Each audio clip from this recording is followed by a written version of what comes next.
नमस्ते, प्रणाम। कैसे हैं आप लोग? उम्मीद करते हैं अच्छे होंगे। तो कम समय में ज़्यादा बात करेंगे कि भैया पावर स्टार पवन सिंह का आज एक जो गाना आया है, भैया गाना सुन के तो एकदम जैसा गाना इंतज़ार मतलब सोचे भी नहीं थे कि ऐसा गाना होगा और ऐसा वीडियो का क्वालिटी होगा।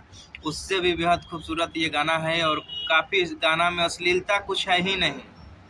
थोड़ा सा भी अश्लीलता नहीं है, ना गाने के लाइन में, ना वीडियो में। वीडियो का क्वालिटी आप लोग देख रहे होंगे, वीडियो का क्वालिटी क्या चल रहा है भाई। ऐसा गाना बहुत कम ही लोगों को सुनने को मिलेगा, बहुत कम ही आता है। जितना ये सब गाना एरू गेरू का चला था नो, जितना भी छोट छोट कलाकार के ओपन से सबसे बढ़िया गाना बा। और ये गाना के हम सोचा था नहीं कि ये आज ट्रेंडिंग में शाम शाम तक आ जाए और रिकॉर्ड तोड़ देवे। आप लोग इतना मेहनत करी, इतना शेयर करी गाना के और सुनी, सब लोगों के शेयर करके सुनाई। कैसे कि भैया अब लगन चलता, शादी ब्याह होखे वाला बा, तो ये गाना हर जगह ये गाना बा। जो कहाँ कोई के गाना ना चली, जौना तरीका से ये गाना आ जाइल बा, जौना मतलब जैसन गाना सोचले नहीं वैसन गाना रहे। एमे ना ही बुराई करे वाला बा, खाली अच्छाई के ही बात हुई। दुश्मन भी गाना का सुनी तो वो दो लाइन बोली, वो रील बनाई है बा। तो हम पूछल जाम कि आप लोग ये गाना पर रील बनैनी है जा कि ना बनैनी है जा। हम रील बनैले बनी। हमारा अकाउंट है इंस्टाग्राम की आईडी बा मनी सिंह राजपूत 999, जाके सर्च करी, वो आईडी पर देखी।